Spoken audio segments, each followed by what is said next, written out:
इन एंकरों की दलाली आप देख रहे हो। मतलब चिराग पासवान को खुद कहना पड़ रहा है कि आपको मुझसे सवाल करना चाहिए कि आप पिछले 6 मंथ में एज ए फूड मिनिस्टर आपने क्या किया। देश में और सारे इतने बड़े बड़े मुद्दे हैं, लेकिन नहीं, हिंदू मुस्लिम पे बात करना है। बीजेपी शासित हर राज्य में कर दीजिए। पूरे यूपी में प्रशासन का ऑर्डर आ जाए कि सड़क पे नमाज पढ़ने नहीं देंगे। कुछ जगहों पर आप रोक रहे हैं। और फिर कुछ लोगों का यह भी कहना है कि अगर ईद के पहले एक दिन पढ़ ही लिया तो क्या ही सड़क घिस तोड़ी जाएगी।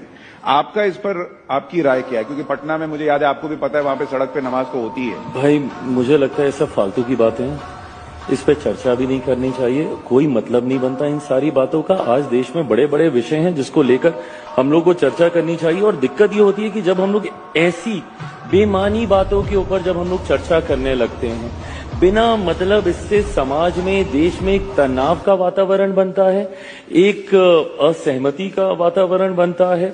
बिना मतलब के संप्रदाय, अलग अलग लोगों के बीच में टकरारें पैदा होती हैं। कोई मतलब नहीं है। जिसको जो जैसे करना है इतने वर्षों से करते आए हैं ना, करते रहेंगे। पर आज जब बड़े एजेंडे हैं, आज देख लीजिए, अगर ये सारी बातें नहीं हो रही होती तो संभवतः आप मुझसे पूछते कि आपने as a food processing minister इतने महीनों में क्या किया।